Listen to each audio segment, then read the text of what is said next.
My dear countrymen, Namaskar. Once again, a warm welcome to all of you in Mann Ki Baat. Usually, Mann Ki Baat comes your way on the last Sunday of every month. But this time, it is being held a week earlier. All of you know, I'll be in America next week. And there, the schedule is going to be pretty hectic. And hence I thought I'd talk to you before I go. What could be better than that? The blessings of the Janata Janardan, the people, your inspiration, will also continue to enhance my energy. Friends, many people say that as Prime Minister, I did a certain good work or some other great work. Many listeners of Mann Ki Baat shower praises in their letters. Some say a particular task was performed. Others refer to a job well done. Some express that a certain work was much better. In fact, very good at that. But when I see the efforts of the common man of India, the sheer hard work, the willpower, I myself am moved. Be it the loftiest goal, be it the toughest challenge, the collective might of the people of India, the collective power, provides a solution to every challenge. Just 2-3 days ago, we saw how big a cyclone hit the western part of the country. Strong winds, heavy rain. Cyclone Biparjoy caused a lot of destruction in Kutch.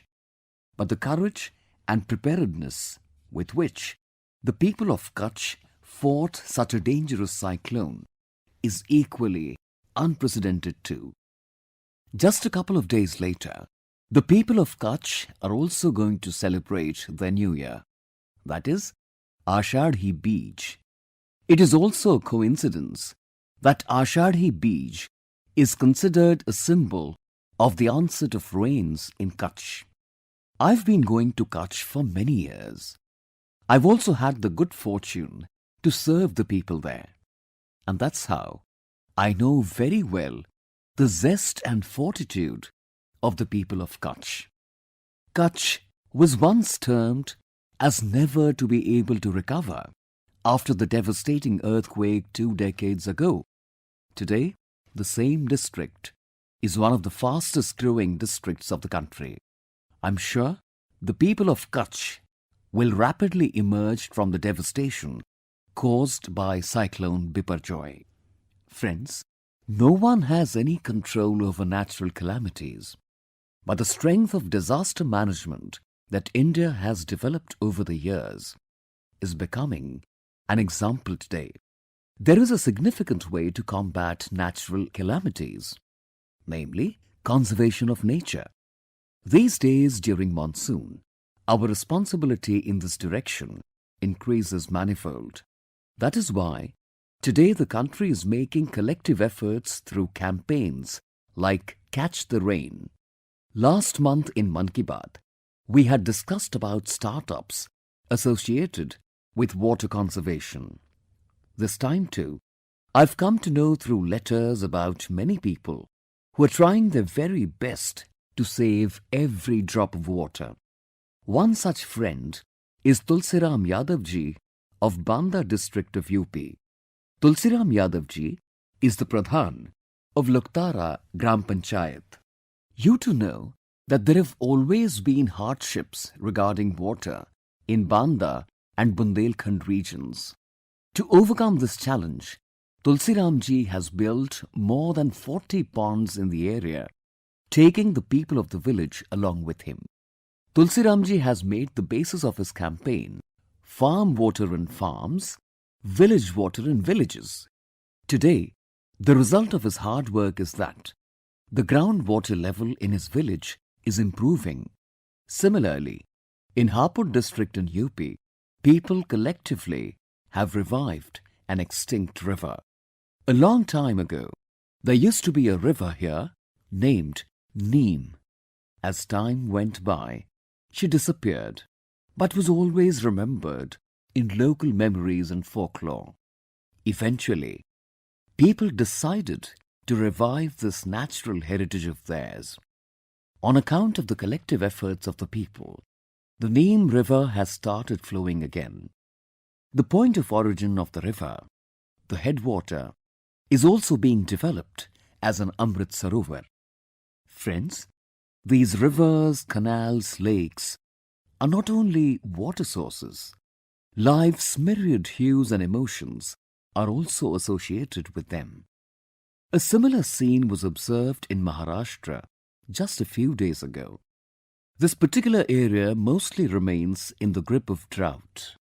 After waiting for 5 decades, the canal work of Nilwande Dam is now being completed here. A few days ago, water was released in the canal during testing. The pictures that came up during this time were really emotional. The people of the village were rejoicing as if it were the Holy Diwali festival. Friends, when it comes to management, I'll also remember Chhatrapati Shivaji Maharaj today. Along with the bravery of Chhatrapati Shivaji Maharaj, there is a lot to learn from his governance and management skills. In particular, the work done by Chhatrapati Shivaji Maharaj regarding water management and navy, they raise the glory of Indian history even today. The sea forts built by him still stand proudly in the middle of the sea even after so many centuries. The beginning of this month itself marks the completion of 350 years of the coronation of Chhatrapati Shivaji Maharaj. This occasion is being celebrated as a big festival. During this, grand programs related to it were organized in Raigad Fort in Maharashtra. I remember, many years ago in 2014, I had the good fortune to go to Raigad and pay obeisance to that holy land. It is the duty of all of us to know about the management skills of Chhatrapati Shivaji Maharaj on this occasion. Learn from him. This will instill in us a sense of pride in our heritage and will also inspire us to perform our duties in the future. My dear countrymen, you must have heard about the tiny squirrel from the Ramayana who came forward to help build the Ram Setu. What I mean to say is that when the intention is noble, there is honesty in the efforts. No goal remains insurmountable. Today, India too, with a noble intention, is facing a huge challenge. The challenge is TB or tuberculosis. India has resolved to create a TB-free India by 2025. The goal is certainly a lofty one. There was a time when, after coming to know about TB, family members used to turn away. But today, TB patients are being helped by making them family members. To eliminate tuberculosis from the root, Nikshay Mitras have taken the lead. A large number of varied social organizations have become Nikshay Mitra in the country. Thousands of people in villages and panchayats have come forward themselves and adopted TB patients. There are many children who have come forward to help TB patients. This public participation is the biggest strength of this campaign. It is due to this participation that today, more than 10 lakh TB patients in the country have been adopted, and this is a noble deed on the part of close to 85,000 Nikshay Mitras. I am happy that many sarpanches of the country, even the village heads, have taken this initiative that they will spare no effort to uproot TB from their villages. Shriman Dikar Singh Mewadi, a Nikshay Mitra of a village in Nainital, has adopted 6 TB patients. Similarly, Shriman Gyan Singh, head of a village panchayat of Kinnaur and a Nikshay Mitra, also is engaged in providing every necessary help to TB patients in his block. Our children and young friends are also not far behind in the campaign to make India TB free. Look at the wonder of Nalini Singh, a 7-year-old daughter from Una Himachal Pradesh. Daughter Nalini is helping TB patients through her pocket money. You know how much kids love piggy banks. But 13-year-old Meenakshi from Katni district of MP and 11-year-old Bashwar Mukherjee from Diamond Harbour in West Bengal are both different kids. Both these children have also handed over their piggy bank money to the TB Free India campaign. All these examples, apart from evoking emotions, are also very inspiring. I heartily appreciate all these children who are thinking big at a tender age. My dear countrymen, it is the nature of us Indians to be always ready to welcome new ideas. We love our things and also imbibe new things. An example of this is Japan's technique Miyawaki. If the soil at some place has not been fertile, then the Miyawaki technique is a very good way to make that area green again. Miyawaki forests spread rapidly and become biodiversity spots in 2 to 3 decades. This is now spreading very fast in different parts of India too. Shriman Rafi Ramnath, a teacher from Kerala, changed the scenario of the area with this technique. Actually, Ramnath ji wanted to explain deeply about nature and environment to his students. For this, he went to the extent of creating a herbal garden. His garden has now become a biodiversity zone. This success of his inspired him even more. After this, Rafi ji grew a mini forest with the Miyawaki technique and named it Vidyavanam. Now only a teacher can come up with such a beautiful name, Vidyavanam.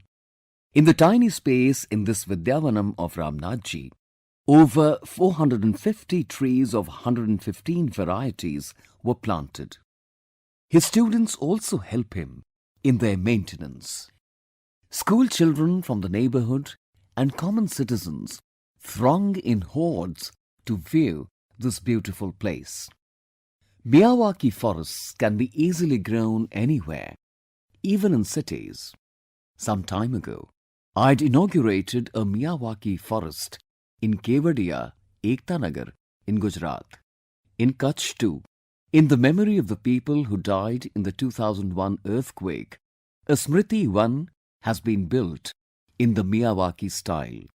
Its success in a place like Kutch shows how effective this technology is, even in the toughest of natural environments. Similarly, saplings have been planted in Ambaji and Pavagadh by the Miyawaki method. I've come to know that a Miyawaki garden is also being created in Aliganj, Lucknow. In the last 4 years, work has been done on more than 60 such forests in Mumbai and its surrounding areas. Now this technique is being appreciated all over the world. It is being used extensively in many countries like Singapore, Paris, Australia, Malaysia. I would urge the countrymen, especially those living in cities, to make an effort to learn about the Miyawaki method. Through this, you can make invaluable contribution in making our earth and nature green and clean. My dear countrymen, nowadays there is a lot of discussion about Jammu and Kashmir in our country. Sometimes due to rising tourism, at times due to the spectacular events of G20. Some time ago, I told you in Mann Ki Baat how the Nadru of Kashmir are being relished outside the country as well. Now the people of Baramulla district of Jammu and Kashmir have done a wonderful job. Farming has been going on in Baramulla for a long time, but here there was a shortage of milk. The people of Baramulla took this challenge as an opportunity. A large number of people started dairy farming here. The women here came to the forefront of this task, such as a sister, Ishrat Nabi. Ishrat, a graduate, has started Mir Sisters Dairy Farm.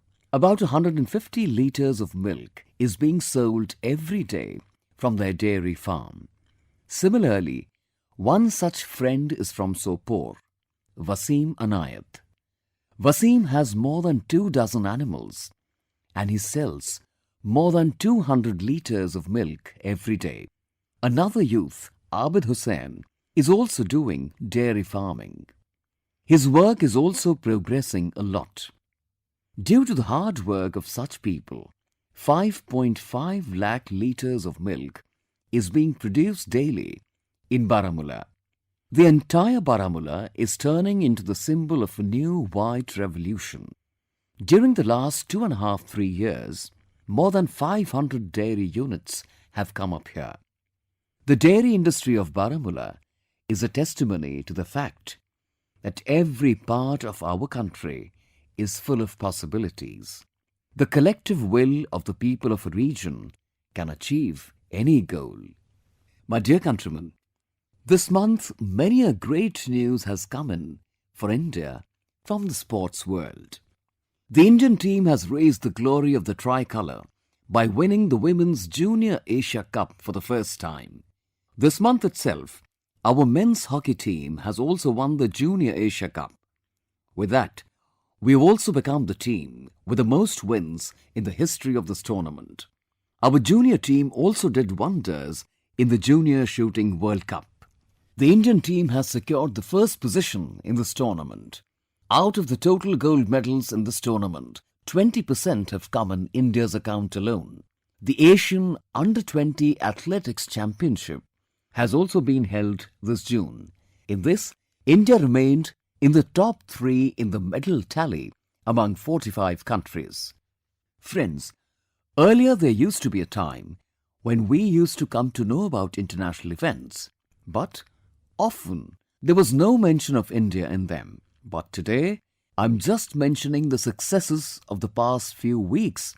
Even then, the list becomes so long.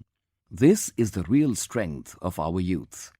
There are many such sports and competitions where today, for the first time, India is making her presence felt. For example, in long jump, Shri Shankar Murli has won a bronze for the country in a prestigious event like the Paris Diamond League. This is India's first medal in this competition. One such similar success has been registered by our Under-17 women wrestling team in Kyrgyzstan. I congratulate all these athletes of the country, their parents and coaches for their efforts. Friends, behind this success of the country in international events is the hard work of our sportspersons at the national level. Today, sports are organized with a new enthusiasm in different states of the country. They give players a chance to play, win, and to learn from defeat. For example, Khelo India University Games were organized in Uttar Pradesh recently. A lot of enthusiasm was observed in the youth. Our youth have broken 11 records in these games. Punjab University, Amritsar's Guru Nanak Dev University, and Karnataka's Jain University have occupied the first 3 places in the medal tally. Friends, a major aspect of such tournaments is that many inspiring stories of young players come to the fore. In the rowing event at the Khelo India University Games, Assam's Cotton University's Anyatam Rajkumar became the first Divyang athlete to participate in it. Nidhi Pavaiya of Barkatullah University managed to win a gold medal in shot put despite a serious knee injury. Shubham Bhandare of Savitribai Phule Pune University, who had suffered a disappointment in Bangalore last year due to an ankle injury, has become a gold medalist in steeplechase this time. Similarly, Saraswati Kundu of Bardwan University is the captain of her Kabaddi team. She has crossed many difficulties and reached there. Many of the best performing athletes are also getting a lot of help from the top scheme. The more our sportspersons play, the more they'll bloom. My dear countrymen, the 21st of June is also around the corner. This time too, people in every nook and corner of the world are eagerly waiting for the International Day of Yoga. This year, The theme of Yoga Day is Yoga for Vasudhaiva Kutumbakam, that is, Yoga for the welfare of all in the form of one world, one family. It expresses the spirit of yoga which unites and takes everyone along. Like every time, this time too, programs related to yoga will be organized in every corner of the country. Friends, this time I'll get the opportunity to participate in the Yoga Day program to be held at the United Nations headquarters in New York. I see that even on social media, there is tremendous enthusiasm about Yoga Day. Friends, I urge all of you to adopt yoga in your life. Make it a part of your daily routine. If you're still not connected with yoga, then the 21st of June is a great opportunity for this resolve. There is no need for many frills in yoga anyway. See, when you join yoga, what a big change will come in your life. My dear countrymen, the day after tomorrow, that is, the 20th of June, is the day of the historical Rath Yatra. Rath Yatra bears a unique identity throughout the world. Lord Jagannath's Rath Yatra is taken out with great fanfare in different states of the country. The Rath Yatra in Puri, Odisha, is a wonder in itself. When I was in Gujarat, I used to get the opportunity to attend the great Rath Yatra in Ahmedabad. The way people from all over the country, every society, every class turn up in these Rath Yatras is exemplary in itself. Along with inner faith, it is also a reflection of the spirit of Ek Bharat, Shreshtha Bharat. My best wishes to all of you on this auspicious occasion. I pray that Lord Jagannath blesses all countrymen with good health, happiness and prosperity. Friends, while discussing the festivals related to Indian tradition and culture, I must also mention the interesting events held in the Raj Bhavans of the country. Now Raj Bhavans in the country are being identified with social and developmental work. Today, our Raj Bhavans are becoming the flag bearers of the TB Free India campaign and the campaign related to organic farming. In the past, be it Gujarat, Goa, Telangana, Maharashtra, Sikkim, the enthusiasm with which different Raj Bhavans celebrated their foundation day is an example in itself. This is a wonderful initiative which empowers the spirit of Ek Bharat, Shreshtha Bharat. Friends, India is the mother of democracy. We consider our democratic ideals as paramount. We consider our constitution as supreme. Therefore, we can never forget June the 25th. This is the very day when emergency was imposed on our country. It was a dark period in the history of India. Lakhs of people opposed the emergency with full might. The supporters of democracy were tortured so much during that time that even today it makes the mind tremble. Many books have been written on these atrocities, the punishment meted out by the police and administration. I'd also got the opportunity to write a book named Sangharsh Mein Gujarat at that time. A few days ago, I came across another book written on the emergency, Torture of Political Prisoners in India. This book, published during the emergency, describes how, at that time, the government was treating the guardians of democracy most cruelly. There are many case studies in this book. There are many pictures.